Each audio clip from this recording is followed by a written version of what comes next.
France, tenu le 8 octobre 2021 à Montpellier, a rassemblé en lieu et place des chefs d'État africains la jeunesse africaine, composée des entrepreneurs, des chercheurs, des créateurs, des artistes, des intellectuels, autour du président français Emmanuel Macron pour questionner les fondamentaux de la relation entre la France et le continent africain.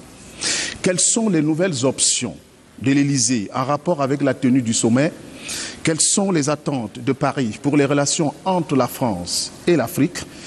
La nouvelle formule du sommet Afrique-France peut-elle permettre aujourd'hui de réinventer la relation Afrique-France? À ces questions et à bien d'autres, le Club des journalistes politiques du Cameroun tente d'obtenir des réponses à travers ce café politique. Face aux journalistes, membres du Club des journalistes politiques ce soir, Son Excellence Christophe Guilou, ambassadeur de France au Cameroun. Monsieur l'ambassadeur, bonsoir. Bonsoir. J'imagine que c'est un exercice auquel vous êtes habitué, vous entretenir avec des journalistes.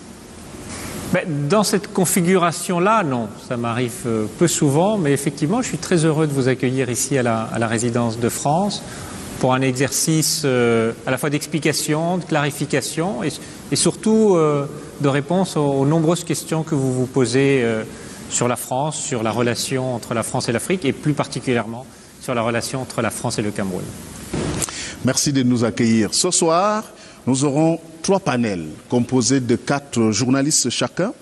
Et sans plus attendre, je m'en vais introduire le premier panel qui va s'intéresser au dernier sommet France-Afrique avec la nouvelle formule. Alors ce panel est composé de Jean-Philippe Nguemeta, c'est le secrétaire général du Club des journalistes politiques, il est universitaire. Yannick Yemga est expert en communication au bureau de mise à niveau des entreprises camerounaises. Sylvain Andjongor, journaliste à l'agence Reuters. Et puis Franck Fouté, de Jeune Afrique. Alors, je vous passe la parole, Franck Fouté, pour la première question.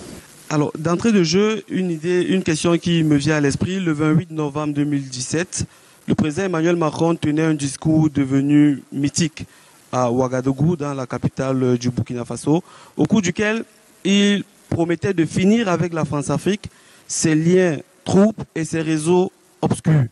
À quelques mois de la fin de son mandat, si vous deviez évaluer le bilan de son mandat sur ces points précis, quelle note lui donneriez-vous sur une échelle de 100? Alors, moi je vais parler de la relation entre la France et le Cameroun. Je ne sais pas ce que c'est que la France-Afrique. Je ne sais pas à quoi ça renvoie dans l'imaginaire africain, mais surtout camerounais. Qu'est-ce que ça veut dire la France-Afrique? Ça a une connotation péjorative, c'est une expression qui remonte à plus de 70 ans. Qu'est-ce que ça veut dire? Moi je suis là depuis 2 ans. Les relations entre la France et le Cameroun sont des relations saines, ce sont des relations diplomatiques, d'État à État, ce sont des relations politiques, ce sont des relations économiques, ce sont des relations sociales. Je ne sais pas à quoi vous renvoyez quand vous nous dites la France-Afrique comme étant une relation sale entre le Cameroun et la France.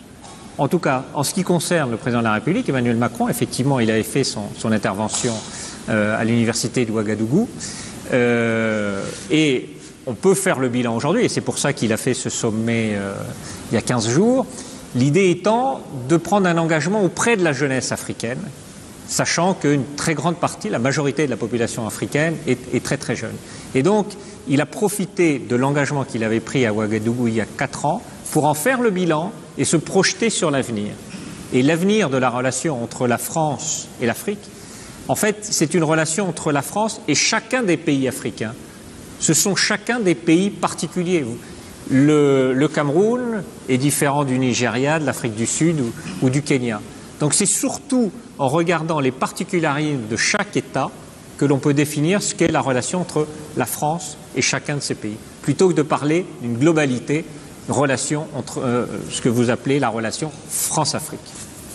Monsieur l'ambassadeur, nous sommes en Afrique et un proverbe chez nous dit « on ne convoque pas chez soi un homme en colère ». Comme vous l'avez bien souligné, l'initiative des rencontres de Montpellier venait après le cri des sociétés civiles africaines qui dénonçaient ce que vous appelez effectivement, ce que vous avez défini comme étant la France-Afrique. quelle était la pertinence d'organiser ce sommet à Montpellier plutôt que de l'organiser dans une capitale africaine?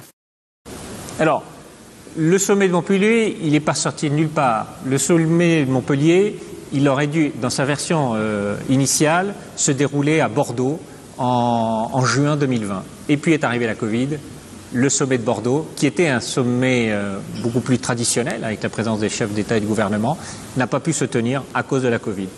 Juin 2020. On a été obligé de réorganiser les choses.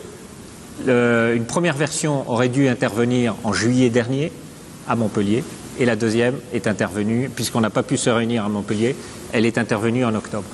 L'objectif derrière ça, c'était d'avoir un dialogue direct avec la jeunesse africaine. Le président de la République et chacun d'entre nous a senti une certaine impatience, une certaine exigence de la jeunesse africaine à l'égard de la France, et c'est précisément compte tenu des engagements qu'il avait pris à Ouagadougou 4 ans auparavant qu'il a voulu s'adresser directement à la jeunesse africaine sans se réunir avec les chefs d'État. Un sommet avec des chefs d'État, c'est quelque chose de beaucoup plus institutionnel, beaucoup plus cadré, et ce qu'a voulu le président Macron, c'est avoir un dialogue direct avec une partie de cette jeunesse africaine, dont une grande partie de Camerounais. Dans la continuité de la question posée par mon confrère, quelle était la pertinence d'inviter ceux qui n'ont pas la décision, mais et de laisser de côté ceux qui décident en Afrique? C'est-à-dire, vous invitez des gens qui ne décident pas, mais vous invitez plutôt ceux qui font plutôt des revendications. Quelle était la pertinence de ce choix? Alors, il ne s'agit pas d'exclure.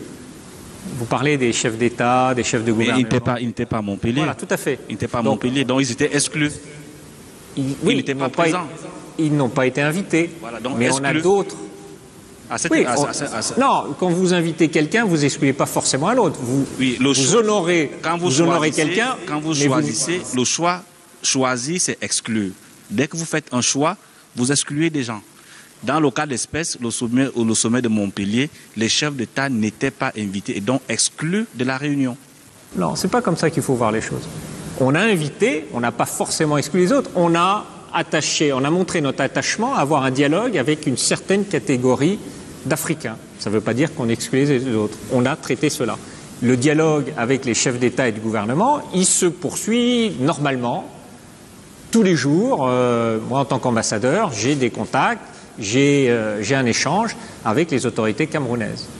Cette fois-ci, le président a décidé d'inviter la jeunesse africaine. La jeunesse africaine, vous l'avez rappelé tout à l'heure, c'est la culture, c'est l'art, c'est l'engagement citoyen, c'est la recherche et l'entrepreneuriat. C'est à cela qu'on a voulu discuter. Ce à quoi vous faites référence, c'est la grande plénière à laquelle on a tous assisté avec ce dialogue exigeant avec un certain nombre de militants. Mais en dehors de cet exercice de l'après-midi, il y a eu des tas de séminaires en parallèle le matin où chacun a pu discuter, chacun a pu partager. J'ai recueilli, moi, les avis des uns et des autres qui sont partis à Montpellier et qui, depuis, sont revenus et qui ont beaucoup apprécié cela. Vous me dites qu'ils ne sont pas légitimes, ils ne représentent rien. Non, je n'ai pas dit qu'ils ne sont pas légitimes, j'ai dit qu'ils n'ont pas la décision. Ils ont la décision dans leur domaine. Non, mais ce n'est pas eux qui décident des mesures à implémenter, ils font juste des propositions, mais ceux à qui reviennent la latitude de décider, ce sont les chefs d'État qui n'ont pas du tout été invités. Autrement dit, à la suite de la question de Sylvain, monsieur l'ambassadeur, est-ce que l'absence des chefs d'État à ce sommet n'aura pas des répercussions sur les décisions qui seront certainement prises après ce sommet? Alors justement, l'idée, c'était d'écouter et de prendre des décisions qui engagent la France, qui n'engagent pas les jeunes avec qui on a discuté. S'il y aura la question de savoir s'il y aura des répercussions par la suite, le président de la République, sur la base d'un rapport qui lui a été préparé par Achille Bembe, s'est engagé sur un certain nombre de projets. Ça nous engage. On ne demande pas aux jeunes de s'engager.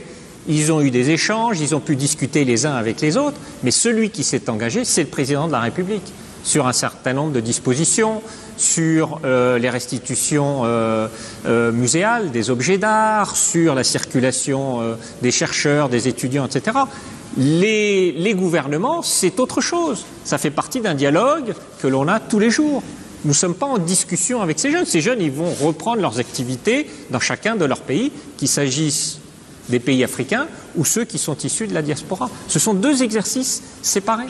Et je voudrais donc poser ma dernière question. Que répondez-vous à ceux qui pensent que arriver à cette forme de dialogue entre le chef d'État français et la société civile africaine, que ce devrait être normalement le dernier sommet du genre, parce que la France n'a pas convoqué les Africains en France pour aller discuter des choses qui concernent l'Afrique.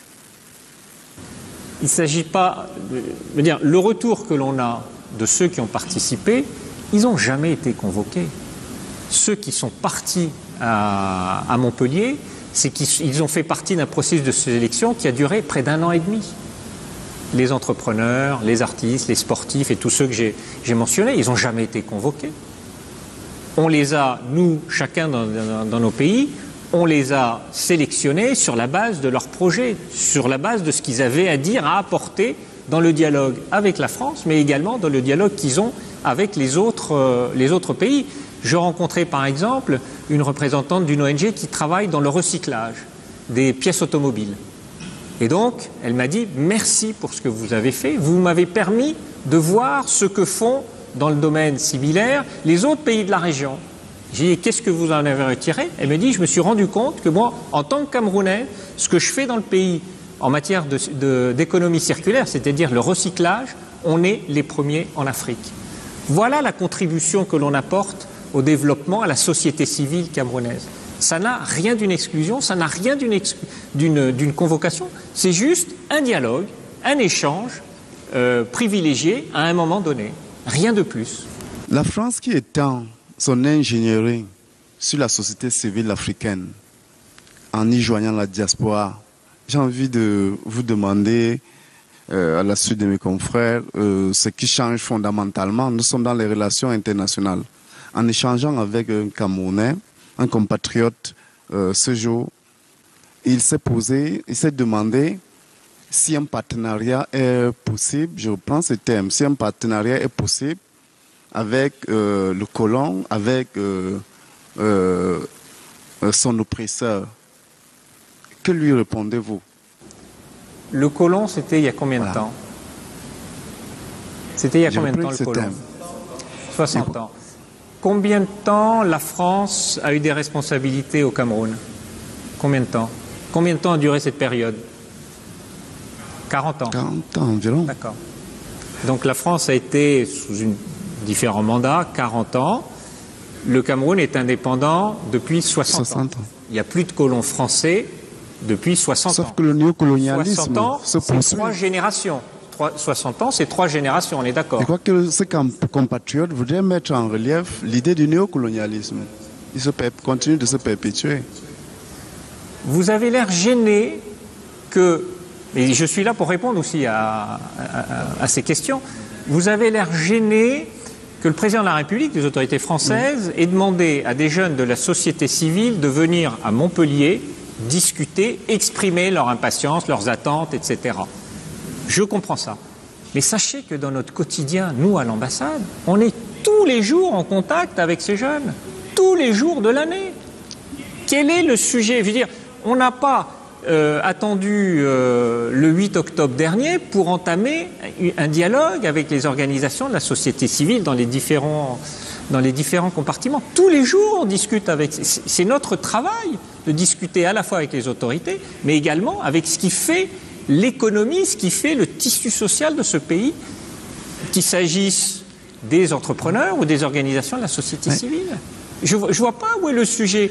Et vous me dites le colon, mais je veux dire, le colon, il faut... Mon ambition, l'ambition de la France, c'est d'avoir une relation décomplexée avec l'Afrique et, en tout cas, en ce qui me concerne, avec le Cameroun. Est-ce qu'une relation décomplexée, d'égal à égal, est possible si on s'en tient au... Il continue de penser que nous sommes là dans les relations internationales. Est-ce que ce sommet organisé, coordonné par Macron, par M. Macron, le président Macron, n'est pas une autre façon de perpétuer l'exploitation ou le néocolonialisme ambiant. Vous avez cité tout à l'heure notre compatriote, le professeur Achille Mbembe. C'est un brillant compatriote, un penseur postcolonialiste. Est-ce qu'il n'était pas la manœuvre pour accompagner, en quelque sorte, je reprends encore la formule de notre critique, des moutons qui étaient invités à un festin? Moi, ce que je ne comprends pas, et là je vais vous reprendre, néocolonialisme. Moi, je suis là depuis 2 ans. Oui, monsieur l'ambassadeur. J'ai sillonné ce pays dans tous les sens. Oui. Du nord au sud, j'étais dans quasiment toutes les régions du pays, 9 des 10 régions. J'ai vu des agriculteurs à Tokem. J'ai rencontré des femmes qui luttent contre les violences dont elles sont l'objet à Maroua. J'ai rencontré des maîtres pêcheurs à Kribi. J'ai rencontré beaucoup de monde. Comment pouvez-vous dire que la France a une vision néocoloniale au Cameroun? Je vous mets au défi de me citer un seul fait et geste, et je suis responsable de mes actes, qui puisse alimenter vos arguments. La France néocoloniale au Cameroun. Comment pouvez-vous dire ça aujourd'hui en 2021? L'exploitation. Vous me parlez d'exploitation. Donnez-moi un seul exemple. Franc CFA. Ok. Le franc CFA. Oui, monsieur l'ambassadeur. Le franc CFA, c'est une monnaie que vous partagez dans une zone monétaire qui regroupe 6 pays. Tout à fait. La position de la France, elle a été réaffirmée au plus haut niveau par le président de la République, Emmanuel Macron. Je l'ai réaffirmée la dernière fois qu'il y a eu un sommet de la CEMAC ici. Le franc CFA, vous faites ce que vous voulez du franc CFA. Vous voulez, on est en train de faire une réforme en Afrique de l'Ouest. On est en train de changer, je veux dire, les responsables sont en train de changer la dénomination, sont en train de changer les mécanismes. Vous êtes libre de faire ce que vous voulez du franc CFA. Vous voulez arrêter la parité fixe avec l'euro, vous changez cela. Vous voulez 6 monnaies différentes, vous faites 6 monnaies différentes. Ce que je constate, c'est que c'est une monnaie, au-delà des fantasmes, c'est une monnaie qui vous facilite bien les choses. Vous n'êtes pas obligé de changer de monnaie chaque fois que vous êtes en train de commercer avec chacun des pays de la région. Le Cameroun, c'est 50% du PNB de la sous-région. 50%. C'est vous qui avez l'économie la plus diversifiée. C'est vous qui retirez le plus grand bénéfice de cette parité, de cette stabilité. Si on regarde l'autre côté de vos partenaires, le Nigeria, sur les 10 dernières années, vous avez une inflation plus maîtrisée que le Nigeria, et vous avez une croissance plus importante que le Nigeria. Et cela, en partie, grâce à la stabilité de la monnaie que vous procure le franc CFA. Est-ce que là, vous pouvez dire que c'est de l'exploitation de la France? Je suis désolé, je m'indigne quand vous parlez d'exploitation néocoloniale à cause du franc CFA. Le franc CFA, il n'a pas encore été réformé, il ne sera peut-être pas réformé parce que les acteurs économiques en tirent un grand bénéfice et un grand profit, et tant mieux si c'est comme ça. Une dernière question, monsieur l'ambassadeur. Vous avez cité notre compatriote Achille Mbembe, penseur postcolonialiste, qui a récemment affirmé que, je le cite, quelque chose de puissant est en train d'émerger. Qu'est-ce qui est en train d'émerger, à votre avis? Posez-lui la question, je ne sais pas. Est-ce qu'il était à la manœuvre? Il était à la manœuvre. Il a permis, à travers des dialogues, des discussions, à travers toute l'Afrique, de pouvoir préparer justement ces moments que l'on a partagés à Montpellier. Et en plus de cela, il a produit un rapport qui a été adressé au président de la République pour essayer justement de revoir la relation entre la France et l'ensemble des pays africains, avec un certain nombre de propositions, la création d'une maison de l'Afrique et des diasporas, avec les mobilités étudiantes, comme je vous le rappelais, etc., etc. Mais ce qu'on sent, nous, c'est une Afrique jeune, une Afrique impatiente, une Afrique qui veut participer pleinement à la mondialisation. Les rapports économiques sont en train d'évoluer de façon très très rapide, et c'est cette contribution que l'on souhaite apporter, nous, pour faire en sorte que la jeunesse africaine, qui sera aux responsabilités demain, puisse être pleinement souveraine, sachant que nous avons en France une importante diaspora camerounaise. Et cette diaspora camerounaise a été formée en France Et elle souhaite également participer au développement du Cameroun. Yannick Yemga, Monsieur l'ambassadeur, au-delà du caractère novateur de cette nouvelle formule de la relation France-Afrique, si l'on en croit ce qui a été dit par le président Macron, est-ce qu'il n'y a pas comme un parfum d'ambiance qui est resté le même? Parce que je dois rappeler quand même qu'il y a plusieurs France qui s'affrontent. Il y a la France focardienne qui est toujours là. On a parlé tout à l'heure des liens puissants entre la France et l'Afrique. Vous vous souvenez de ce qu'avait dit votre compatriote Albert Sarraut dans son livre, dans son fameux livre où il parle du pacte colonial. Vous vous souvenez très bien que dans ce livre, il met en avant la théorie selon laquelle les colonies africaines sont une excroissance de la France. Et il y a une autre France, la France réformiste, dans laquelle s'inscrit le président Macron. Je rappelle qu'il n'est pas le premier, puisque ses deux prédécesseurs, Nicolas Sarkozy et François Hollande, avaient déjà proclamé la mort de la France-Afrique. Est-ce que vous n'avez pas l'impression donc que ce parfum d'ambiance est resté le même? Parce que en France, en Afrique, autant pour moi, les intérêts français sont toujours tissés, on va dire cousus du fil de la France-Afrique. Alors, je ne sais pas ce que c'est, je vous l'ai dit tout à l'heure, je ne sais pas ce que c'est que la France-Afrique. Jacques Foccart était aux affaires à l'époque du général de Gaulle, dans les années 60-70. Voilà, on est aujourd'hui en 2021. Mais il a des successeurs putatifs qui... Faut me dire, alors faut me donner les noms, faut pas me sortir M. Foccart, qui était actif dans les années 60-70. Il faut me dire aujourd'hui qui est son successeur et qui remplit le rôle de Jacques Foccart. Arrêtons d'être dans les fantasmes.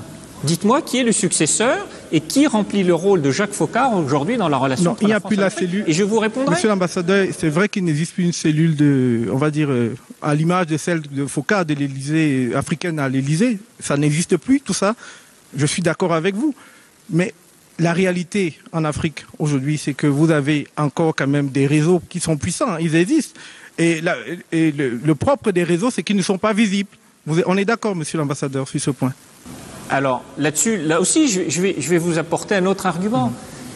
On vient de terminer une campagne d'études en France. Nous avons eu 2000 étudiants camerounais qui viennent de partir au cours des dernières semaines pour venir en France poursuivre leurs études. 2000 étudiants camerounais. Juste cette année. On a un peu moins de 10 000 étudiants camerounais. C'est ça la réalité, c'est ça la vivacité de la relation entre la France et Cameroun. Ce n'est pas des réseaux obscurs des années 60, 70, etc. C'est fini, ça c'est le vieux monde. On est en 2021. Cessez de nous dire, il y a eu M. Foccart, etc. Donnez-moi des exemples je vous donne un exemple, de ces réseaux. Un exemple concret, monsieur l'ambassadeur. Oui. Vous savez que on est quasiment en pré-campagne en France. Il y a des sujets sur la table. L'ancien président français a beaucoup d'affaires, notamment celle de son financement, le financement de sa campagne. Ça, si vous voulez, pour certains, pour les détracteurs de la France en Afrique, c'est la preuve que la France-Afrique, morte, comme vous le dites, est ressuscitée et se porte plutôt bien. Parce qu'il y a eu des scandales dans le financement des campagnes électorales de certains candidats. Oui. Et c'est ça ce que vous appelez la France-Afrique. En tout cas, dans la conception de Foccart, c'était un peu ça aussi la France-Afrique. Non, mais arrêtez de parler de Foccart. On est en 2021. Mais Foccart, c'était il y a 50 ans. Mais l'affaire de M. Sarkozy, c'est l'affaire de M. Sarkozy n'a rien à voir avec M. Foccart. L'affaire de M. Sarkozy, c'est un financement de campagne illégal. Elle est devant la justice. Monsieur l'ambassadeur, est-ce que vous comprenez quand même que ce qui est en cause, ce n'est pas M. Foccart qui nous a quittés, ce sont les pratiques de cette relation, on va dire quoi, incestueuse, entre guillemets, qui est en cause aujourd'hui. Est-ce que vous comprenez que ce sont ces pratiques qui sont dénoncées par... Moi, ce que je vois, c'est que chaque année, je vais vous donner l'exemple, 2000 étudiants camerounais veulent venir en France et vont faire leurs études en France. Ce que je vois, c'est qu'on a 200 entreprises ici, que les parts de marché des entreprises françaises au Cameroun diminue d'année en année. Il y a une concurrence internationale. C'est ça des réseaux. C'est ça la politique de M. Foccart. Parlons d'autre chose, Monsieur l'ambassadeur, parce qu'on a très peu de temps. Dans cette nouvelle formule, justement, beaucoup de critiques fusent en disant que le président Macron, qui est en pré-campagne, veut plaire à la diaspora africaine qui est en France et qui est nombreuse et qui peut lui apporter beaucoup de voix. Est-ce que vous ne pensez pas que c'est un peu utopique de recevoir, et les confrères ont insisté dessus, de recevoir des gens qui n'ont pas la décision, alors qu'on sait très bien que le président Macron s'est engagé sur des choses très concrètes. Vous avez parlé de mobilité estudiantine. Il y a le dossier sur le climat. L'Afrique, comme vous savez, est très importante pour la France sur ce point. Il y a l'aide publique au développement. Vous allez en parler tout à l'heure avec d'autres confrères. Il s'est engagé sur des sujets très très précis. Est-ce que le fait de parler avec justement, on va dire, des intellectuels, des artistes, des sportifs et tout ça, qui n'ont pas de prise directe sur ces sujets-là, sur ces questions-là, est-ce que ce n'est pas un coup de com' avant la campagne? En fait, c'est ce que disent ces détracteurs.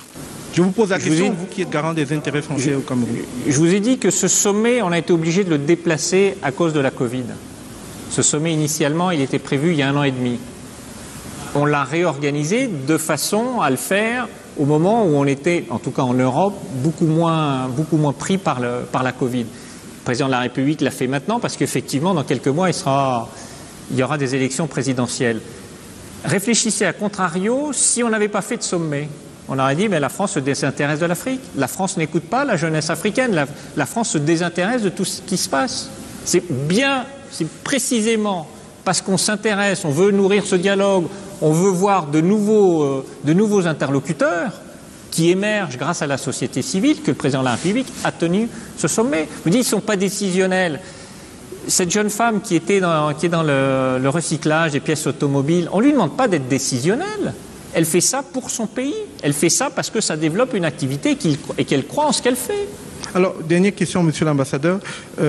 J'ai parlé tout à l'heure des sujets concrets sur lesquels le chef de l'État français s'est engagé. Il y a le soutien à l'entrepreneuriat, il y a l'aide publique au développement, il y a la mobilité estudiantine.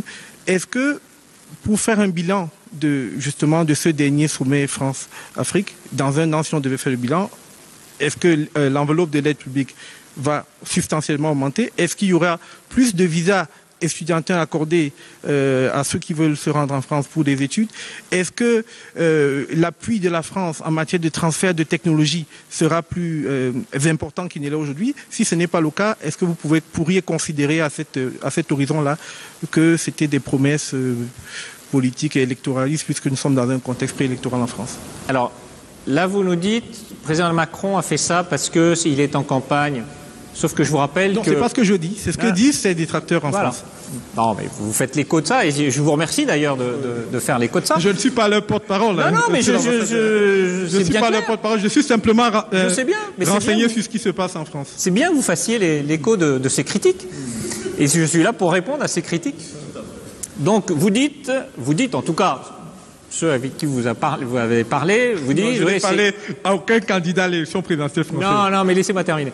Donc, voilà, le président Macron, il est à quelques mois de l'élection présidentielle, tout ça c'est de la démagogie, etc. Sauf que je vous rappelle que s'il a tenu ce sommet au mois d'octobre, c'est pour rendre des comptes sur les engagements qu'il a pris il y a 4 ans à Ouagadougou. Il y a 4 ans. Au contraire, je lui ai souhaité d'être réélu. Je vous dis, si dans 1 an, on faisait le bilan, puisqu'il a pris ses engagements concrets sur des sujets concrets. Je rappelle la mobilité estudiantine, l'innovation et l'entrepreneuriat, la question climatique, l'aide publique au développement. Je vous demande donc si dans 1 an, si on regarde les indicateurs, est-ce qu'on aura substantiellement progressé? Si ce n'est pas le cas, est-ce que vous allez considérer dans 1 an que c'est un échec ou est-ce que c'était simplement des promesses faites dans un contexte préélectoral? C'est ça ma question. Sur les engagements sur l'aide publique au développement, il n'y a aucun doute. L'aide publique au développement de la France va augmenter. Dans quelle fourchette? Pardon? La fourchette, elle est très claire. On est à 0,53 du PNB en matière d'aide publique au développement, et on sera à 0,55 dans 2 ans. Ce sont des milliards d'euros qui sont consacrés au développement en général, dont 50% à peu près, en tout cas c'est l'Agence française de développement, consacre 50% de son chiffre d'affaires de développement à l'Afrique. Donc évidemment que ça va augmenter. Et ça va d'autant plus augmenter qu'on a adopté il y a 2 mois une nouvelle loi sur l'aide publique au développement à l'Assemblée nationale, à l'unanimité, qui fixe des objectifs et qui engage le gouvernement sur une cible très très précise. Donc il n'y a aucun doute que M. Emmanuel Macron, élu ou pas élu, la trajectoire de la France en matière d'aide publique au développement va augmenter et bien entendu, une grande partie de cette aide sera consacrée à l'Afrique. Le deuxième sujet que vous évoquez, la mobilité des étudiants. Nous accueillons une très grande part des étudiants africains et une grande part, je pense qu'on est la première destination pour les étudiants camerounais. Je vous donnais ce chiffre de 2000. Sauf qu'il faut que vous compreniez que notre objectif à nous, il n'est pas d'augmenter de façon exponentielle le nombre d'étudiants camerounais à l'avenir. Il va continuer à augmenter, mais ce n'est pas non plus une cible. Ce que l'on souhaite, au contraire, compte tenu de la démographie forte au Cameroun, compte tenu de vos instituts, vos universités, c'est d'aider à mieux former au Cameroun les étudiants et les étudiantes dans le pays. Donc ce qu'on est en train de faire aujourd'hui, c'est effectivement donner des visas aux étudiants qui veulent aller en France, mais surtout donner les moyens aux instituts, aux universités d'être encore plus compétitifs. C'est un marché mondial, c'est une compétition mondiale, et ce que l'on souhaite, nous, c'est renforcer vos instituts et vos universités ici. Et je peux vous dire qu'il y a des accords qui sont en train de se nouer entre l'école polytechnique en France, qui est une des meilleures écoles, avec un réseau d'écoles d'ingénieurs, et nous sommes en train de le faire ici au Cameroun, et nous ne l'avons fait nulle part ailleurs en Afrique. Ce que je veux dire, c'est que vous avez des instituts, des universités qui sont excellentes, et nous allons contribuer à renforcer encore plus leur attractivité pour qu'ils puissent absorber tous ces jeunes Camerounais et Camerounaises qui arrivent sur le marché des études supérieures au Cameroun chaque année. Voilà, Monsieur l'ambassadeur, vous disiez tout à l'heure qu'avec la nouvelle formule du sommet France-Afrique, il est question de faire émerger de nouveaux acteurs. Est-ce que vous pensez véritablement que cette nouvelle formule va permettre de réinventer les relations entre la France et le continent? Moi, je pense que ce sommet a permis, par l'engagement du président de la République Emmanuel Macron, de montrer à quel point nous étions soucieux à la fois d'écouter l'Afrique et puis surtout de répondre aux questions que les Africains, qu'ils soient vieux, de l'époque Focard, ou des jeunes d'aujourd'hui, se posent et nous posent. Et je trouve ça très positif, parce que je ressens une exigence, je ressens un besoin de dialogue. Tout à l'heure, avec vos confrères, ils parlaient d'une relation inéquitable, pas équilibrée. On est là aussi pour écouter tout cela. On est là pour clarifier les choses. Et c'est précisément ça qui permet de mieux se projeter sur l'avenir. En montrant qu'on écoute. Mais c'est ce qu'on me reprochait tout à l'heure, hein, vos confrères, vous voyez, il a fait ça, mais non, on écoute. Et on s'engage, le président de la République s'est engagé à apporter des solutions et des réponses aux questions qui lui ont été posées, parfois de façon assez énergique. Et je pense aussi que l'image qu'il a donnée de ce dialogue exigeant avec ces jeunes, parfois très, très brusque, a montré à quel point nous étions attachés à avoir des relations apaisées, efficaces avec les différents pays africains, puisque nous accueillons en France une très grande partie de la communauté africaine en Europe. Et donc c'est important aussi pour nous de mieux comprendre, de mieux répondre à toutes ces interrogations. Alors, Monsieur l'ambassadeur, les attentes de Paris pour les relations entre la France et l'Afrique, c'est la deuxième dorsale qui concerne le deuxième panel que je vais introduire dans quelques instants. Ce panel est composé de Janice Kamga de Canal 2 International. Bonsoir. Nous avons également Ben Christy Moudio de la Nouvelle Expression. Bonsoir. Et puis Abou Diotou de l'agence Ecofin. Alors, vous avez la parole. Vous êtes face à Monsieur l'ambassadeur. On met le sommet du 8 octobre sous le signe d'un nouveau départ. On parle de réorientation des relations entre la France et les pays africains. Je voudrais que vous touchiez du doigt les axes principaux, les différentes attentes de la politique définie par l'Élysée pour l'Afrique. La politique définie par le président de la République, d'abord, elle s'adresse au gouvernement, aux différents gouvernements, aux chefs d'État, aux ministres, etc. Et tous les jours, on dialogue avec ses responsables. Mais également, l'idée est de s'adresser aussi à la jeunesse en matière de santé, en matière d'éducation, en matière d'environnement. Vous êtes dans un bassin forestier immense. Il y a aussi des préoccupations qui nous concernent et on souhaite que en tout cas, vous accompagner dans les différents efforts, dans l'art, dans la mobilité étudiante et dans l'entrepreneuriat et l'innovation. Voilà les grands axes de coopération entre la France et le Cameroun. Parlons justement de la mobilité estudiantine qui est d'une importance capitale. On se souvient du discours du président Macron à Ouagadougou il y a 4 ans, mais la jeunesse africaine a un peu l'impression d'avoir été laissée sur le banc parce que 4 ans plus tard, c'est un peu le vide. On a la récente mesure de la réduction drastique de la délivrance des visas dans des pays comme la Libye, l'Algérie et autres. Qu'est-ce que vous dites à cette jeunesse-là qui, en termes de formation, par exemple, attendait beaucoup de Paris? Alors moi, je m'adresse à la jeunesse camerounaise. Je ne m'adresse pas à la jeunesse libyenne ni à la jeunesse On parle d'Afrique aussi. Algérienne. Alors, vous voulez qu'on parle de la jeunesse africaine? Non, mais précisément, je vous dis, la politique, quand on parle de France-Afrique, c'est la relation entre la France et chacun des pays. Vous êtes chacun différent. Le Cameroun, c'est pas l'Afrique du Sud, c'est pas l'Éthiopie et c'est pas le Sénégal. Donc, si vous m'interrogez sur les visas aux étudiants, je suis désolé. Cette année, on a délivré beaucoup plus de visas aux étudiants camerounais qu'on ne l'avait fait l'année dernière. Alors, c'est vrai qu'il y a eu la Covid ou l'année précédente. Donc, nous sommes sur une augmentation du nombre de visas pour les étudiants camerounais. Je vais terminer mon propos par la question de la sécurité, qui est une question qui était aussi au centre des échanges à Montpellier dernièrement. On fait souvent le procès à Paris d'être un soutien aux tyrannies, entre guillemets, les tyrannies africaines. D'ailleurs, le président Macron a qualifié au cours de ce sommet le continent d'être un continent jeune, mais dirigé par des chefs d'État vieux, dirigé par des vieux. On a la France qui est quelque peu dans un 2 poids 2 mesures parce qu'on a bien vu qu'elle n'appréciait pas, par exemple, la longévité de certains présidents au pouvoir, l'assistance militaire aux côtés de ces dirigeants-là a été perceptible. On a vu, comme au Tchad ou au Mali, pourtant, les forces françaises être très présentes. Est-ce que vous assumez ce 2 poids 2 mesures ou alors, quelles sont vos attentes dans ces cas précis-là? Alors, je crois qu'il y a 2 choses différentes. Vous parlez de la longévité de certains dirigeants et vous parlez de l'intervention militaire de la France dans d'autres pays. Ce sont 2 choses différentes. On aborde la question de la sécurité. Est-ce qu'il n'y aurait pas une main cachée de la France derrière le renouvellement, entre guillemets, de certains chefs d'État dont la légalité et même la légitimité sont très souvent contestées ces derniers temps en Afrique?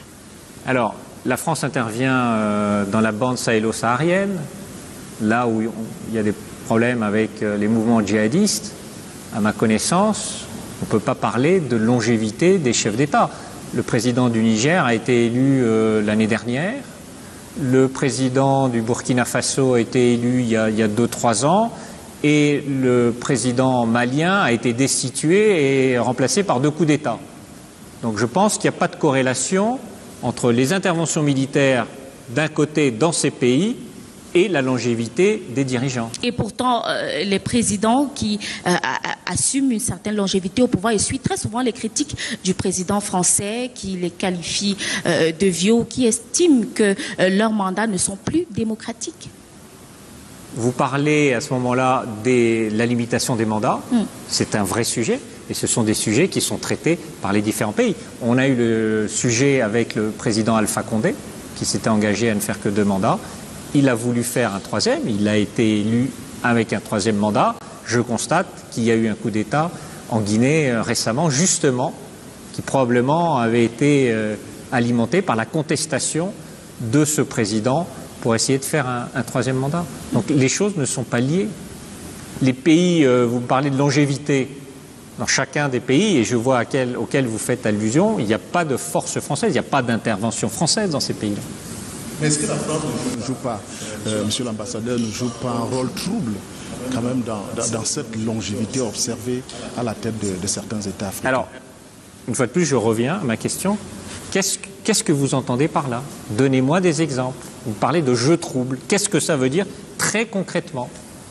Est-ce que la France, parfois, n'encourage pas dans certains États? Elle parlait tout à l'heure de 2 poids, 2 mesures. On se rend compte que dans certains États, la France est un peu plus regardante sur un certain nombre de choses, mais dans d'autres pays, on observe que les chefs d'État passent beaucoup d'années au pouvoir.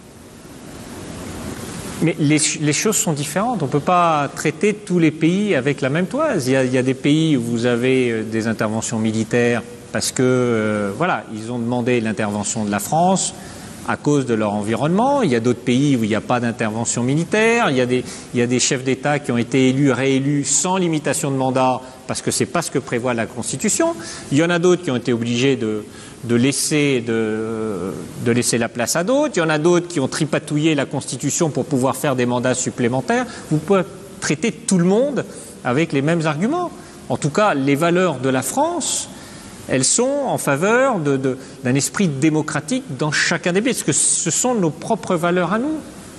Là-dessus, quand vous me parlez d'un jeu trouble, je ne vois pas à quoi vous faites référence. Monsieur l'ambassadeur, est-ce que la France parraine des chefs d'État ou bien des candidats des élections présidentielles en Afrique? Je vous dis non. Non. La France ne parraine pas de chef d'État. Voilà, on revient à cette pensée que vous avez. C'est pour ça que je souhaite avoir avec le Cameroun une relation décomplexée. D'accord. Ça pouvait avoir lieu à l'époque coloniale, post-coloniale, dans les premières... Mais aujourd'hui, la France ne parraine pas. La France ne présente pas des candidats pour une élection présidentielle ou ailleurs. Non.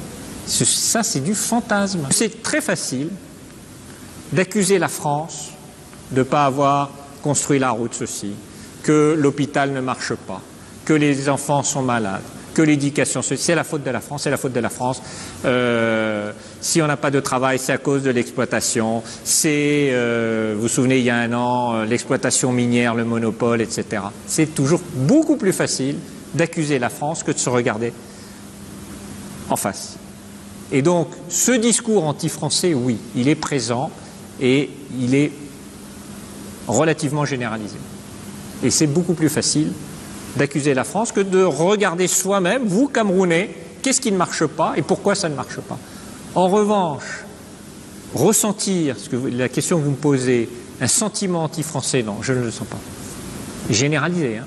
Bien sûr qu'il y a des gens qui aiment, qui n'aiment pas, et voilà, mais un sentiment anti-français dans ce pays, non. S'il y avait un sentiment anti-français, il y aurait des manifestations contre la France. Il y aurait des violences contre les Français, il y aurait tout ça, mais nos relations, ce sont des relations, je ne veux pas dire intimes, mais ce sont des relations très profondes. Et donc, il y a ce challenge, il y a cette exigence des Camerounais que vous avez à l'égard de la France, et vos attentes sont parfois déçues. Et c'est cette tension. Mais parler de sentiment anti-français, non. En revanche, le discours anti-français, qui est très utile pour les uns ou pour les autres, oui, je suis d'accord avec vous. Et il ne faut pas mélanger les deux. Il ne faut pas qu'on croie que parce que des gens critiquent la France dans le discours, que forcément, il y a un sentiment anti-français. Même si, parfois, sur certaines personnes, oui. Donc, un discours anti-français qu'on voit tous les jours, un sentiment anti-français, je ne l'ai moi-même jamais ressenti.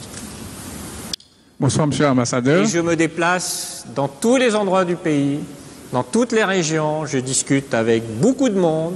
Je n'ai jamais ressenti ce sentiment anti-français. En revanche, le discours anti-français, je vois qu'il sert et il est commode, il est très pratique. Monsieur. Venant de beaucoup de monde. Donc il faut, moi, en tant qu'ambassadeur, et qui doit gérer une relation avec le Cameroun, avec cette exigence que vous avez à notre égard, il faut garder la tête froide, il faut maintenir le cap et pas se tromper, et pas associer le discours anti-français avec un sentiment anti-français qui, ma foi... Sans ça, il n'y aurait pas autant d'étudiants, il n'y aurait pas autant d'exigences, celles que vous venez de revendiquer, sur les visas, sur les voyages, etc., s'il y avait ce soi-disant sentiment anti-français. Voilà. Alors, vous avez demandé à mes collègues là quelques faits. Moi, je vous en donner deux qui m'ont personnellement troublé. Le premier fait, c'est le président Macron qui est interpellé au Salon de l'Agriculture par un Camerounais et qui dit qu'il fait pression sur le président Paul Biya pour que certains opposants camerounais aux prises avec la justice soient libérés. Il a notamment dit que il a conditionné la venue du président Paul Biya à Lyon par la libération de l'opposant Maurice Kamto, par exemple. Le deuxième fait, c'est qu'après le grand dialogue, le président Paul Biya s'est rendu en France. Il a dit qu'il est venu rendre compte du grand dialogue.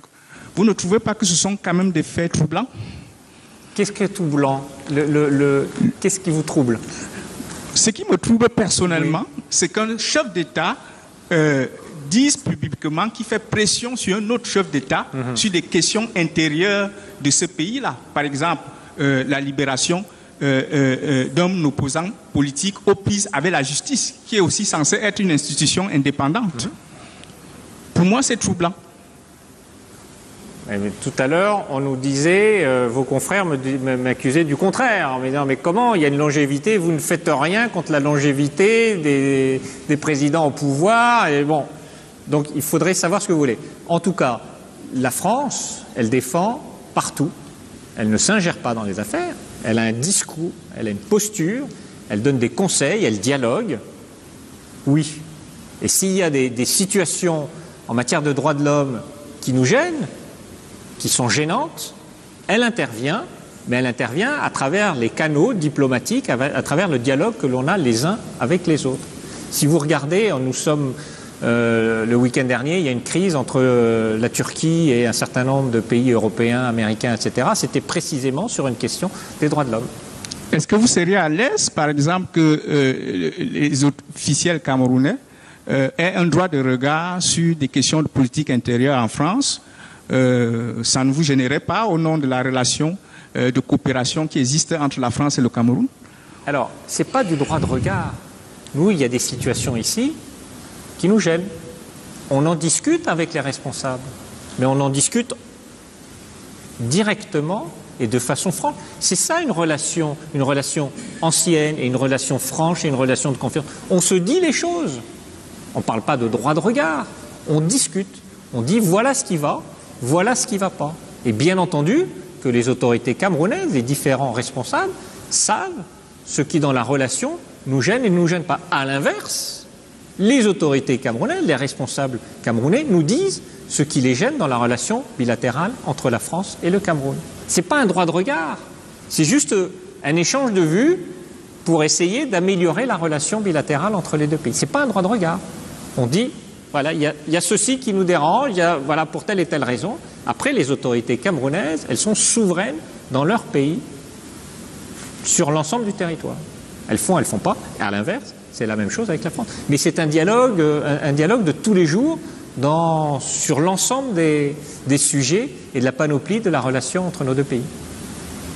Alors, à présent, Monsieur l'ambassadeur, nous allons parler de l'aide au développement. Et je m'en vais donc introduire le troisième panel. Il est composé de Lucien Baudot, de Cameroun Tribune. Bonsoir. Nous avons Hervé Fopa du quotidien L'économie. Et puis Bogas Horreur Joyoum de Digital Business Africa. Et puis Abou Diotou de l'agence Ecofin. Alors, je vous passe la parole pour poser des questions à Monsieur l'ambassadeur. Lors du sommet le dernier sommet Afrique-France, on a discuté de la réforme, en tout cas dans les discours des représentants africains, on a bien senti une volonté de réforme de l'AFD. Est-ce que les autorités françaises sont disposées à réformer l'AFD pour la rendre beaucoup plus compatible avec les attentes des Africains? Alors, L'AFD, c'est notre principal instrument, c'est une immense institution française qui est ici depuis même avant l'indépendance et qui est le grand instrument d'aide au développement. Et effectivement, on a senti qu'il y avait des récriminations contre ceux qui aident, parce que ça fait une situation inégale. Donc il y a un certain nombre de réformes qui vont être faites, notamment sur l'aide publique au développement et les projets. On va appeler ça des investissements solidaires. Et je trouve que ça correspond beaucoup mieux à l'état d'esprit qui est le nôtre, celui de la France, mis en œuvre par l'AFD, sur les différents projets. Quand l'AFD construit le pont sur le Wouri à Douala, c'est un projet, mais c'est surtout un investissement solidaire. C'est quelque chose que l'on met au service de la population camerounaise. Quand l'AFD construit plus de 2500 classes dans le pays, c'est de l'investissement solidaire. Donc effectivement, l'AFD est en train de s'adapter, puisqu'on est en 2021, on n'est plus en 1970 ou en 1980, et c'est un effort que nous menons et que l'AFD mène régulièrement, d'autant que l'Assemblée nationale française a adopté à l'unanimité une très importante loi, début août dernier, sur l'aide publique au développement, qui nous fixe des objectifs et qui engage les gouvernements français sur une trajectoire de projets d'investissement solidaire en Afrique et ailleurs. Donc oui, nous sommes dans un très gros travail. Les moyens vont augmenter, ce qui veut dire aussi qu'il va falloir revoir les méthodes de travail à l'AFD notamment. Justement, en parlant de méthodes de travail, en 2021 encore, l'AFD est perçue comme une institution peu transparente.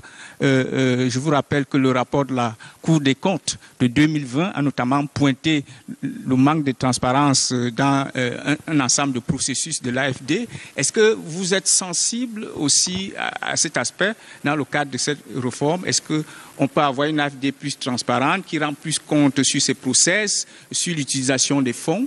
Je rappelle que ce sont des fonds publics français. Oui. Alors, effectivement, il y a un certain nombre de dysfonctionnements. La Cour des comptes fait son travail et l'AFD, qui a une co-tutelle du ministère de l'économie et du ministère des Affaires étrangères, fera tout pour améliorer ça, pour être plus transparente, plus efficace. Il n'y a aucun doute là-dessus. Aucun doute. Aucun doute.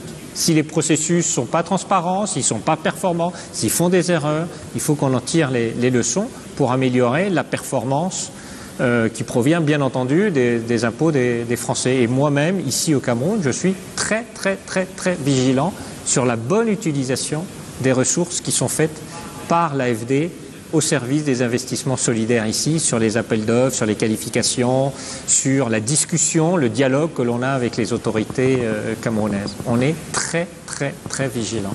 Mais le monde n'est jamais parfait. Et s'il y a des dysfonctionnements, s'il y a des sujets à améliorer, on les améliorera.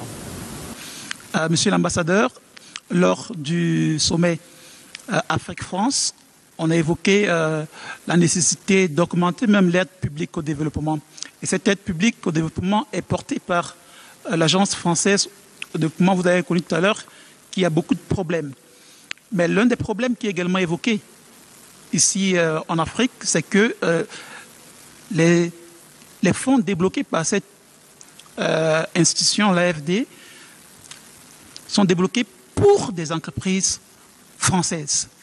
Alors, je prends pour exemple une enquête qu'a publiée un média français, Mediapart et Disclose, qui ont révélé, je vous rappelle les chiffres, qui ont épluché les différents marchés attribués par l'AFD sur la période de 2015 à 2019. Alors, après avoir épluché ce registre des marchés publics de l'Union européenne, sur les 209 appels d'offres passés entre 2015 et 2019, pour un total de 249 millions d'euros.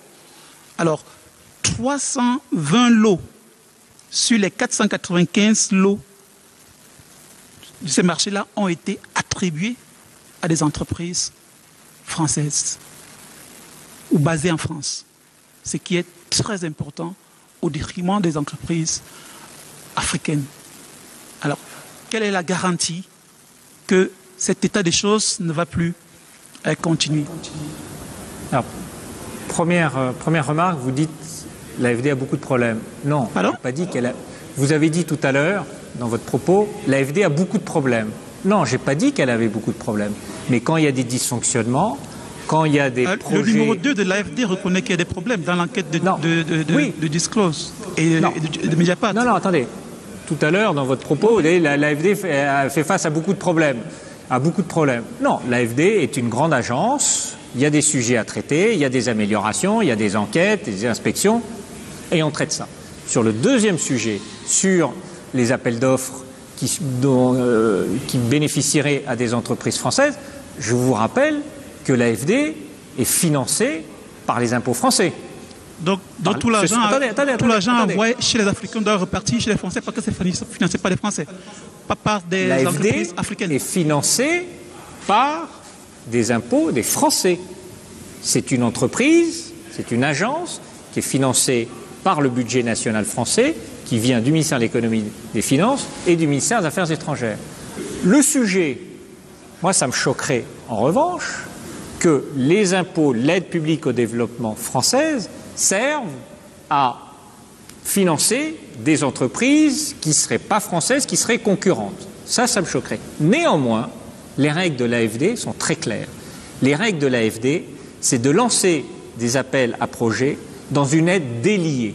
Il n'y a pas de lien entre les appels d'offres lancés par l'AFD avec les entreprises françaises. Il n'y a pas de lien, ce sont les règles de l'OCDE. C'est-à-dire que... Attendez, laissez-moi terminer. C'est-à-dire que l'AFD lance des projets auxquels doivent répondre les entreprises européennes dans leur ensemble ou des entreprises locales camerounaises.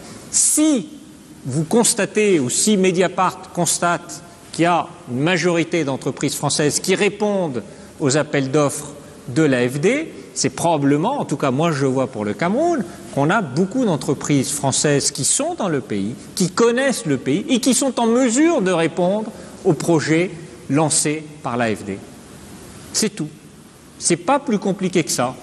Parce que on a une histoire, parce que la France est présente ici, ces entreprises sont présentes, elles connaissent, elles emploient des Camerounais, elles peuvent remplir des chantiers de travaux publics aux quatre coins du pays. Ça ne me choque pas. Ok. Supposons donc que les marchés de l'AFD sont attribués aux entreprises françaises, ce qui était le cas pour le chantier de rénovation des aéroports du Cameroun. Toujours dans l'enquête de Mediapart, il est indiqué que l'AFD a accordé 46 millions d'euros aux ADC pour la rénovation de l'aéroport et les entreprises françaises ont été adjudicataires de ce marché. Sogia Satom, qui sont les filiales de BTP, Vinci et Rasselbeck. Alors, ils ont reçu un montant pour les marchés de 24 millions d'euros. Mais sauf que 2 ans plus tard, une autre entreprise française, Air France,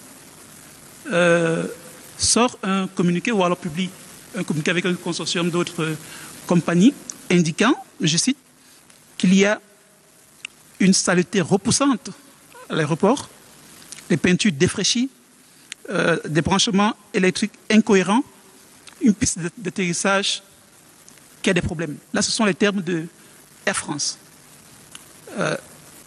L'enquêteur ou alors le journaliste qui a fait l'enquête à Mediapart a sollicité les documents pour savoir comment ces fonds ont été utilisés par les entreprises françaises et on leur a soumis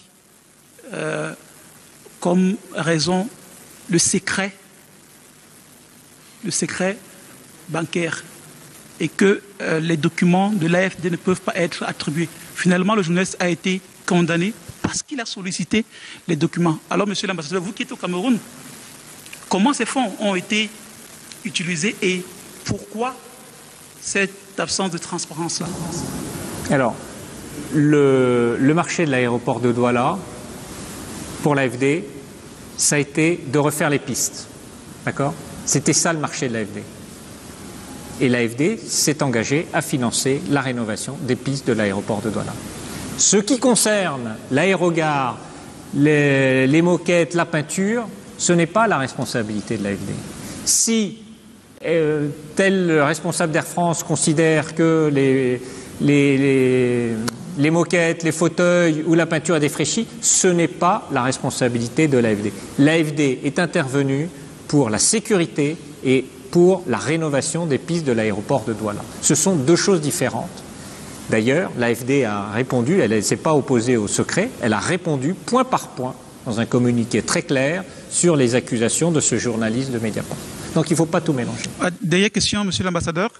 Je suis sensible aux questions des TIC, de télécommunications du digital. Vous savez que Digital Africa, qui menaçait d'être arrêté, a d'abord expulsé tous les Africains membres de son conseil d'administration. Premier conseil d'administration dirigé par Karim Sy, qui a démissionné à cause des problèmes de non-transparence de l'AFD. Et ensuite Kizito, le Nigérian, qui a démissionné. Aujourd'hui, au terme du sommet, on nous a fait savoir que l'AFD, ou alors Digital Africa, devient une filiale de Proparco, qui est l'instrument de financement des entreprises privées de l'AFD. Alors, est-ce qu'il n'y a pas lieu de s'inquiéter parce qu'il y a un écart complet des Africains, et pourtant le président Macron indiquait qu'il est important aujourd'hui que le développement, l'aide publique au développement se fasse avec les Africains sur une table. Aujourd'hui, on écarte les Africains et on met ce programme Digital Africa sous la férule de Proparco, qui est lui-même une institution qui ne rassure pas, simplement parce qu'il y a beaucoup d'accusations. Oui, il y a beaucoup d'accusations sur Proparco. Par exemple, toujours sur Mediapart, qui est un média français, qui indique qu'il y a des fonds investis dans des pays comme l'île Maurice, ou alors les pays où ce n'est pas facilement traçable les fonds qui sont évoqués. Et également où les financements ne corroborent pas avec l'objectif de l'aide publique au développement qui doit encourager un développement solidaire, comme vous l'avez dit. Il y a des récriminations sur Proparco. Un doute sur les activités de Proparco. Proparco, qu'est-ce que c'est? C'est une banque qui dépend de l'Agence française de développement et qui sert à financer le secteur privé, les petites et moyennes entreprises. Elle a servi plus de 2000 petites et moyennes entreprises. Il n'y a aucun sujet là-dessus, il n'y a aucun doute. Ils agissent selon des règles, les règles de la profession bancaire, qui sont très strictes. Donc aucun sujet là-dessus, il n'y a aucun doute. Sur Digital Africa, il y a des organisations, il y a des réorganisations, il y a des conflits de personnes, il y a des objectifs qui ne sont pas forcément les mêmes. C'est la vie des affaires. Quand vous dites que les Africains ne sont pas associés, c'est pas vrai. C'est pas vrai. Mais ils sont écartés. Mais non, c'est pas écarté. Mais non. Mais c'est la vie des affaires. C'est la vie des affaires. On est sur on est en train d'essayer de répondre sur Digital Africa comment encourager l'écosystème dans les différents pays d'Afrique. On tâtonne, on lance des idées, on est obligé de s'adapter. Donc il y a un conseil d'administration qui était démissionné, que les gens aient claqué la porte, que ce soit repris par d'autres. Mais c'est la vie normale des affaires. C'est naturel. Heureusement qu'on s'adapte. Il n'y a aucune malice derrière ça. Ce sont des instruments qui servent à essayer d'encourager l'émergence, le renforcement des écosystèmes dans les nouvelles technologies de l'information et de la communication dans les différents pays africains. Où est le mal? Où est le mal? C'est la vie des affaires. Il y a on s'adapte, il y a des orientations, on est d'accord, on n'est pas d'accord, et puis c'est tout. Ce qu'on essaye, c'est d'être le plus performant possible, faire en sorte qu'on puisse répondre au mieux possible aux besoins de cet écosystème et à l'émergence d'un secteur fort en Afrique, dans ce domaine. Et Proparco, aucun doute, c'est une banque qui existe depuis 1977, près de 50 ans. Quel est le sujet? Et elle est, d'ailleurs, vous avez une représentante régional, ici basé à Douala, et qui sert l'économie du pays. Le barrage de Nartigal, qui va fournir environ 30% de la capacité d'électricité de ce pays, financé en partie grâce à Proparco. Et je pourrais vous citer des tas et des tas d'exemples. Donc arrêtez de considérer Proparco les autres, voilà, la théorie du complot, il y a Mali, on écarte les Africains. Ils sont là pour le développement de ce pays-ci et des autres. En 2020, il y a eu le concours Challenge pour 1000. 1000 jeunes entrepreneurs avaient été sélectionnés pour prendre part au sommet de Bordeaux qui avait été reporté. Il y a eu beaucoup de promesses, mais les lauréats de ce challenge ont été surpris de constater qu'ils n'ont pas été invités au sommet qui s'est déroulé récemment. Et ceux du Cameroun ont affirmé vous avoir contacté l'ambassade qui n'a pas répondu. Qu'est-ce que vous dites par rapport à la non-participation de ces lauréats au dernier sommet Afrique-France? Alors effectivement, le challenge des 1000, il avait été lancé, organisé dans le cadre du sommet France-Afrique de Bordeaux en juin 2020. Et il y a eu un très gros travail, y compris ici au Cameroun, pour les faire émerger. Arrive la Covid au mois de mars, le sommet est obligé d'être reporté et on ne savait pas combien de temps on allait avoir, on serait privé de sommet. Pendant ce temps-là, ils ont continué leurs activités. Un an après, on a reprogrammé à Montpellier selon un autre format en juillet et en octobre. Ce que je veux dire, c'est qu'on a essayé de s'adapter à ce nouveau contexte qui nous a profondément impacté, qui est celui de l'épidémie de la Covid. Donc on a refait ce sommet et on a attiré le maximum de jeunes dans 5 domaines différents: le sport, la culture, l'entrepreneuriat, l'engagement citoyen et la recherche et l'enseignement supérieur. On a tellement travaillé que la délégation camerounaise était la plus nombreuse d'Afrique. Une délégation qui était différente de... Attendez, laissez-moi terminer. La plus nombreuse d'Afrique, 80 jeunes. Juste pour vous donner un ordre de grandeur, la Côte d'Ivoire, c'était 50. Vous avez la même démographie, l'économie ivoirienne est devant. Vous en avez 80 qui représentaient le Cameroun dans ces différents domaines, 50 pour la Côte d'Ivoire. Et vous me dites, vous n'avez pas pris tous ceux du challenge de 2020. Oui, on est désolé, mais on a été obligé de... Les chefs d'État avaient été invités à Bordeaux, ils ne sont pas venus à Montpellier. On a été obligé de se réorganiser parce qu'on a fait un sommet. Monsieur l'ambassadeur, il y a eu beaucoup de promesses en 2020 concernant ce dernier. Qu'est-ce que l'ambassade compte faire pour ces lauréats, puisqu'ils attendent toujours de l'ambassade? Ils attendaient de pouvoir venir à Bordeaux. Je suis désolé, la Covid-19 est passée par là. C'est pas la responsabilité de l'ambassade. Les relations internationales, les liaisons aériennes, tout a été arrêté. L'économie s'est arrêtée. Beaucoup de pays, elle s'est effondrée. C'est pas la responsabilité de l'ambassade. Ces lauréats ont été sélectionnés à un moment donné. On continue à les suivre. On va regarder. On va continuer à les accompagner. C'est un secteur qui est important pour l'économie du Cameroun. Et bien entendu qu'on va rester branché là-dessus, essayer de répondre au mieux à leurs besoins, de façon à mieux les encourager et à rendre ce secteur de l'économie camerounaise plus performante. Et donc on est désolé qu'ils n'aient pas pu tous venir, mais parce qu'on a été obligé de complètement changer l'organisation du sommet de Montpellier par rapport à ce qui était prévu à Bordeaux. En tout cas, on est très fiers et très contents, et moi-même, je suis très impliqué dans ce secteur. Et je trouve que les jeunes Camerounais dans ce domaine sont très performants. Monsieur l'ambassadeur, l'Agence française de développement, c'est 2 milliards d'euros d'engagement en 10 ans au Cameroun. C'est du moins ce qui apparaît sur les données que l'on peut consulter sur votre site internet. Alors moi, j'ai dit à un ami que je venais pour un entretien avec l'ambassadeur de France au Cameroun. Il me dit qu'il a l'impression que c'est de la philanthropie. En tout cas, lorsqu'on vous écoute, vous parlez de l'aide publique au développement. Le terme aide laisse entendre que la France n'a rien à gagner dans toutes ces transactions. Bon, moi, je vous pose la question. 10 milliards d'euros, ça fait quand même 2 milliards d'euros, ça fait quand même beaucoup d'argent. Que gagne la France à soutenir, à appuyer le Cameroun par ce procédé de l'Agence française de développement? Ça, c'est la première question. J'ai une autre qui concernait l'endettement. Je m'arrêterai là. Alors, sur la première question, pourquoi est-ce que la France, 60 ans après les indépendances, est aussi présente au Cameroun à travers l'Agence française de développement? Pourquoi la France investit et consacre plusieurs centaines de millions d'euros chaque année au Cameroun, 60 ans après les indépendances?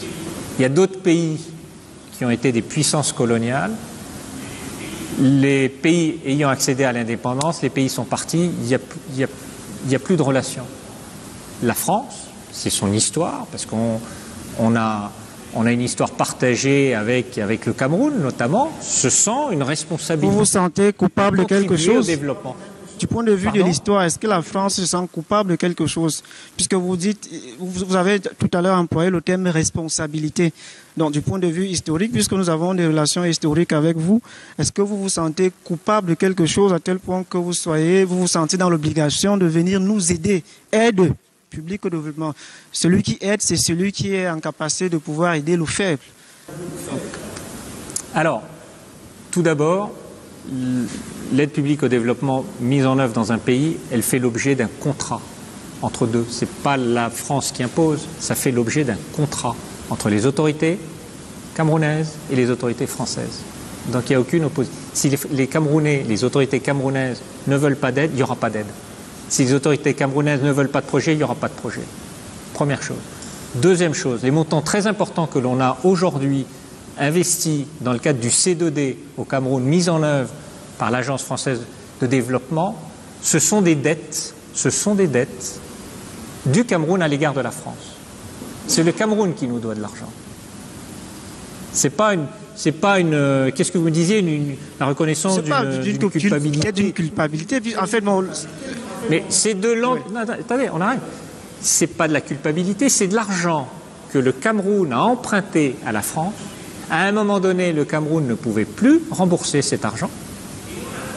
Et on a converti cet argent en investissement dans le pays.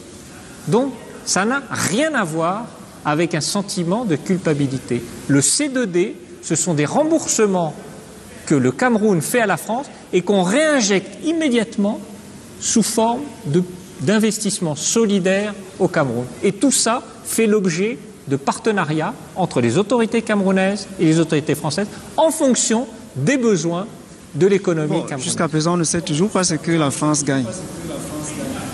Mais la France doit se faire rembourser les sommes et réinvestir au service de l'économie camerounaise. Pourquoi est-ce qu'on fait ça? Parce qu'on a des liens avec le Cameroun. Parce qu'on a un dialogue avec le Cameroun. Pas de contrepartie. Mais l'aide publique au développement, c'est de l'aide que l'on met au service du pays. Si vous voulez, alors, allons plus loin. Notre ambition, c'est que ce pays, comme les autres pays africains, se développe de plus en plus, contribue au développement de l'Afrique, de leur population, et renforce encore plus les relations économiques entre les deux pays. C'est ça l'ambition de la France, c'est contribuer au développement du Cameroun, si vous voulez qu'on prenne un peu plus de hauteur. Évidemment. La session de novembre, je vais sortir par là, la session parlementaire de novembre approche. C'est celle où on débat, au cours durant laquelle on débat du budget. Et il y a un point qui est récurrent, c'est celui de l'endettement du Cameroun. Vous avez deux tendances qui s'affrontent. Il y a une tendance qui estime que l'endettement du Cameroun est très élevé. Et une autre qui estime que non, nous sommes en capacité de rembourser les dettes que nous contractons, dont notre dette est soutenable. Que pensez-vous de l'endettement du Cameroun? C'est-à-dire que l'appui que vous nous donnez, l'appui que vous nous accordez, est-ce qu'à un moment donné, la France a l'impression de mettre un peu la pédale douce? Parce que de peur que le Cameroun se retrouve dans une situation où il est incapable de rembourser. Vous avez dit tout à l'heure qu'à un moment donné, la dette était tellement colossale qu'il a fallu trouver un mécanisme pour pouvoir la rembourser, entre guillemets. Est-ce que la France, que pense la France de ces deux tendances qui s'affrontent concernant le rythme d'endettement du Cameroun? Alors, premièrement, l'endettement n'est pas une mauvaise chose en soi. Ça permet de dégager de la ressource pour faire des investissements qui serviront à l'avenir et qui permettront de dégager des bénéfices, qui permettront de développer les pays. Donc l'endettement en soi, c'est pas mauvais. Ce qui est embêtant, c'est le mauvais endettement ou le surendettement. Et depuis quelques années, effectivement, l'endettement du Cameroun était modéré et depuis quelques années, cet endettement augmente.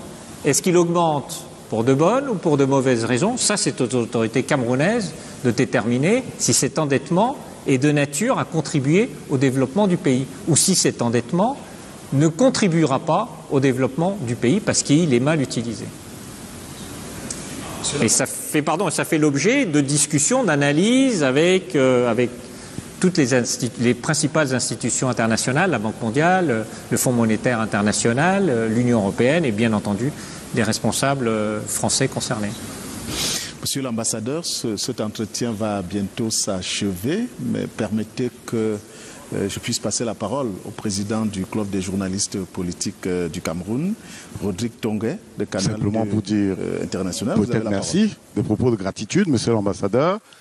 Vous nous avez permis de renaître, de faire renaître le café politique qui était un peu en latence en raison de l'art ou du Covid. Vous êtes français, vous nous indiquerez l'article qui convient. Est-ce que c'est le féminin, est-ce que c'est le masculin? Mais dans tous les cas, le Covid ou la Covid, nous vous disons merci, monsieur l'ambassadeur, de nous avoir fait confiance. Nous savons que vous avez dû quitter les côtes diplomatiques.